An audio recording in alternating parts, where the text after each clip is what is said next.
Իրանը ճանապարհ է կառուցում շրջանցելով Հայաստանը, Ադրբեջանն ու Նախիջևանը կապելու համար։ Իրանի նախագահն է այս մասին հայտարարել ու Ադրբեջանի նախագահ Իլհամ Ալիևի հրավերով մեկնել Բաքու։ Իրանագետ Վարդան Ոսկանյանը համաձայն չէ ձևակերպման հետ, թե ճանապարհը կառուցում են։ Խորհրդային միության փլուզումից ի վեր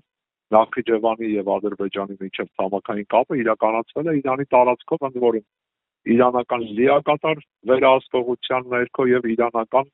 սահմանափակումների ներքո, եթե նման սահմանափակումների անհրաժեշտություններ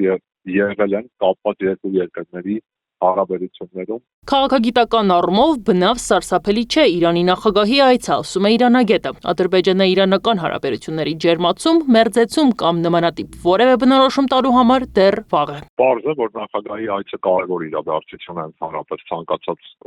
երկրի պարագայում, եւ սա կարևոր իրադարձություն է ադրբեջանա-իրանական հարաբերություններում, բայց դա ամենևին չի նշանակում, թե Իրано-ադրբեջանական հարաբերությունների բարդ հանգույցի որևէ հատված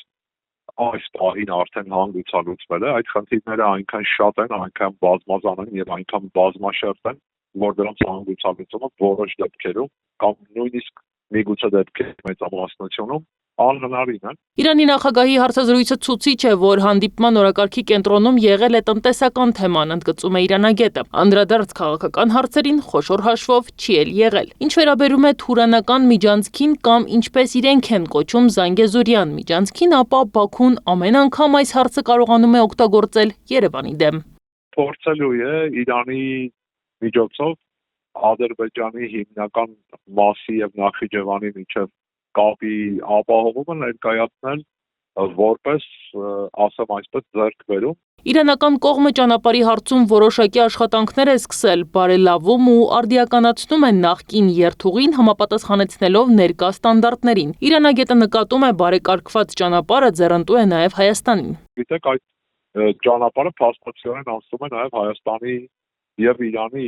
սահմանի երկայնքով մեկ եւ հայկական կողմը նույնպես այդ ճանապարհը կարող է օգտագործել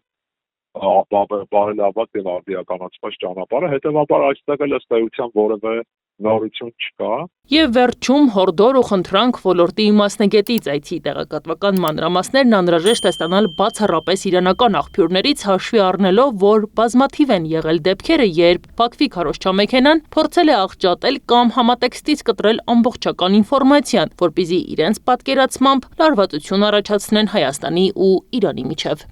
Նանե Հայրապետյան, Գեղամ Ղազարյան, ABC Media։